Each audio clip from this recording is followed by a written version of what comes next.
Hi everyone, Kate Berkner here today with Dr. Tom Phelan, author and creator of 123 Magic and the author of The Manager Mom Epidemic. Dr. Phelan, welcome. Good morning, Kay. How are you this morning?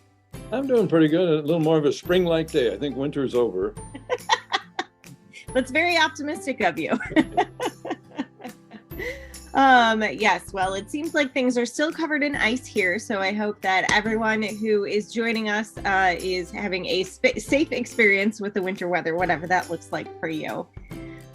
So we're continuing our conversation about kids' independence and parent self-care.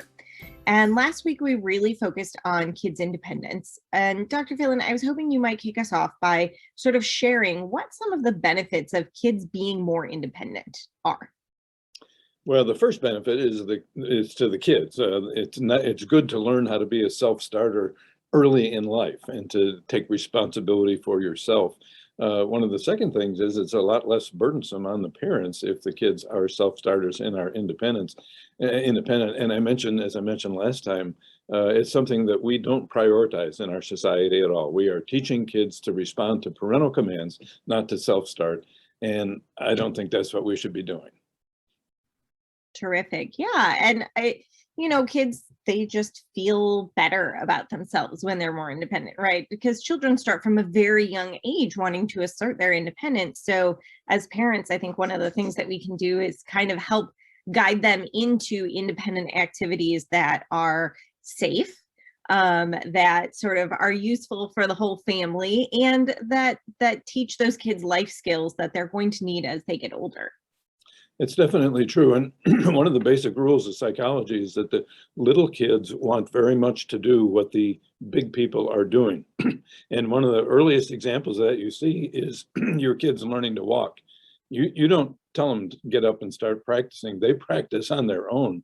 Amazing, intense motivation. And one of my questions to parents is, where does that motivation go? Now you want them to clean the room, and they're not attacking the problem with the same enthusiasm they did the walking problem. So we've got to do some thinking about our strategies and tactics. Yeah, absolutely. So if you want to get some more information about sort of what kind of actionable steps you can take to work on creating more independence in your kids, you can watch last week's live where we talked about it a little bit. And then Dr. Phelan is actually also doing a free seminar on it tomorrow.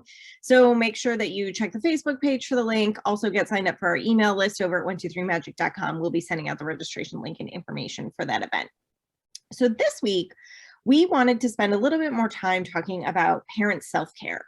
You've probably heard the saying, you can't pour from an empty bucket, right?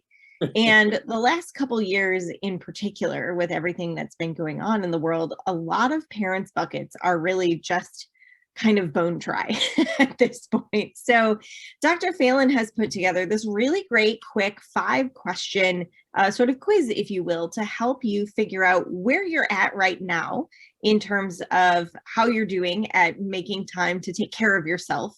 And then you can sort of set some goals, right? It's the beginning of the year. We set goals at the beginning of the year, but set some goals and figure out an action plan for what you can do. So Dr. Phelan, I thought we might go through those quiz questions and give parents a sense of what they are, but you can also tell us why these things are important and sort of what the significance of them is.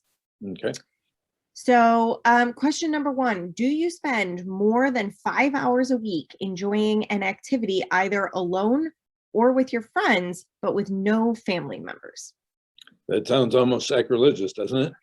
It's like something a lot of moms in particular feel they're not supposed to do. And you want to talk about filling up your bucket.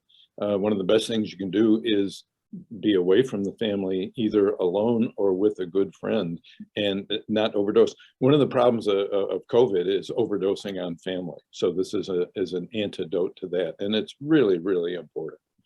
Yeah, we've definitely been spending a lot of time together. And actually question 2 is, do you spend more than 3 hours per week with only one other family member, either your partner or a child, enjoying some sort of activity?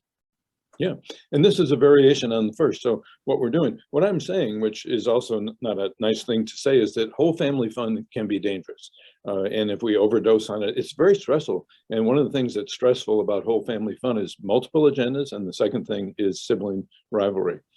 So if you can take one person out of that family and do something with them, you can do it at home, but you can go out. I mean, I go to fast food. I don't think I'm going to get killed by fast food. I mean, it's a dicey proposition these days, but to do one-on-one fun with a child, just one child, it's an enlightening experience, and it's also very enjoyable. Kids cherish one-on-one time with a mom or a dad, and guess what? There's no chance of sibling rivalry because nobody else is there. It's a wonderful experience.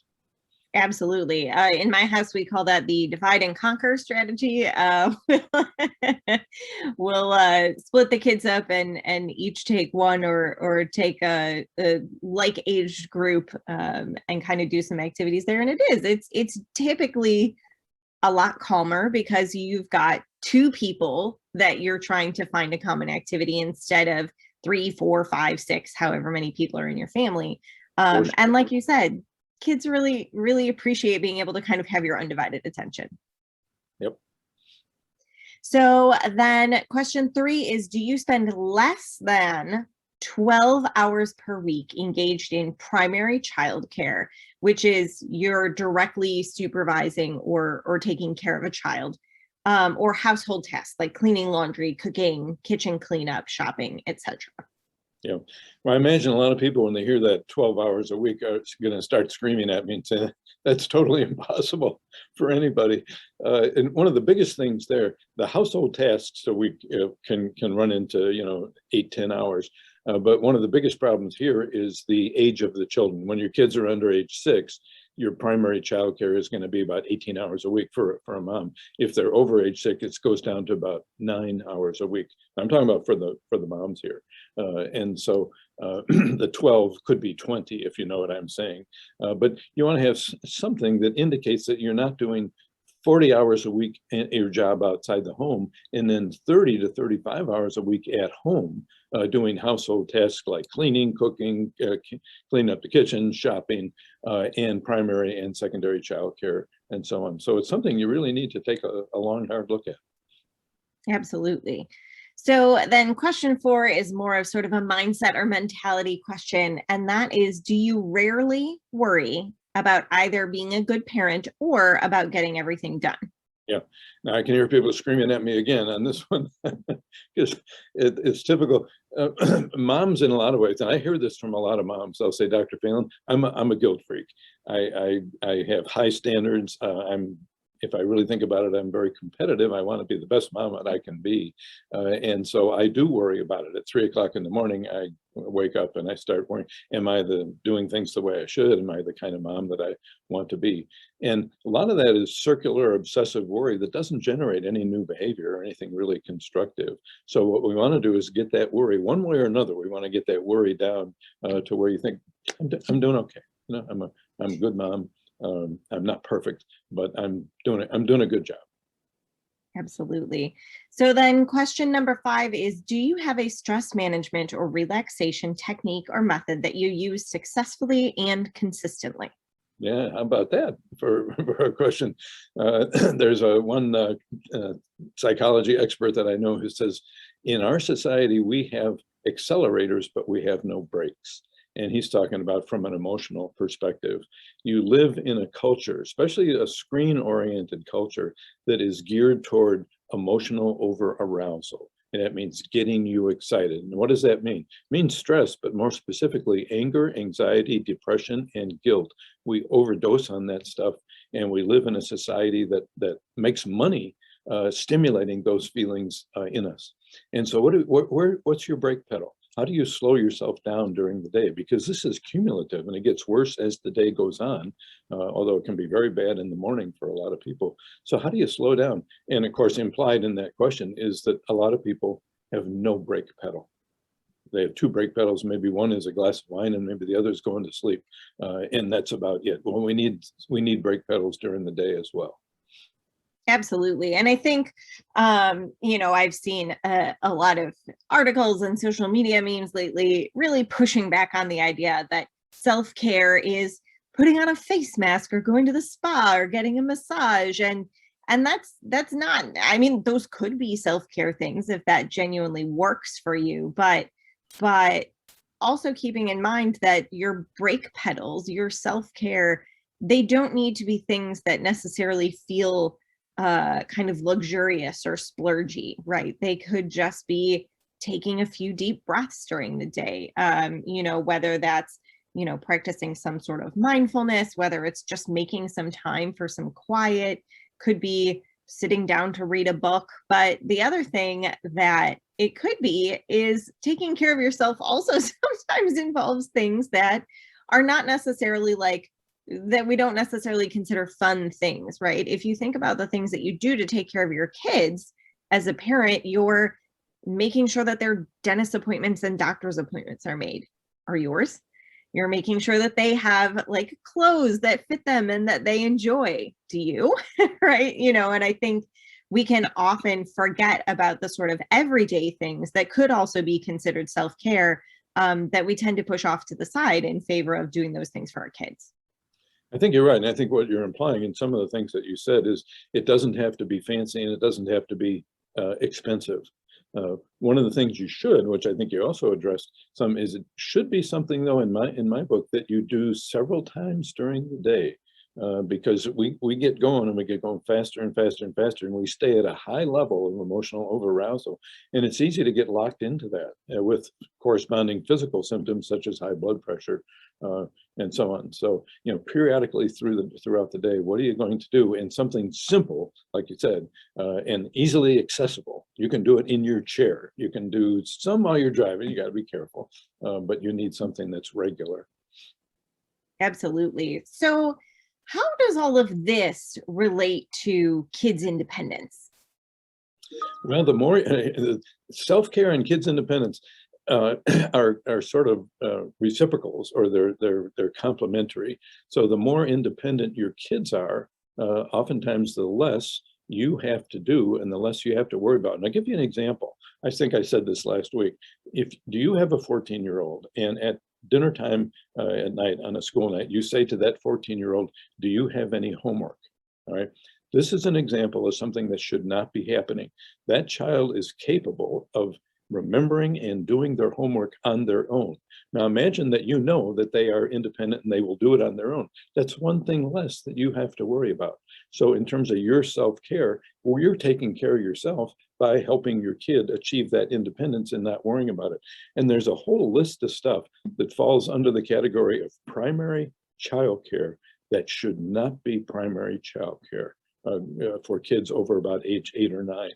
And so there's a big connection. But so for moms, what this involves a lot of times is letting go. You think, oh my God, if I let go, I'm dropping the ball, I feel guilty. Well, you're going to have to get used to that, because with kids' independence, you're going to be more free to do some of the things that you want to do.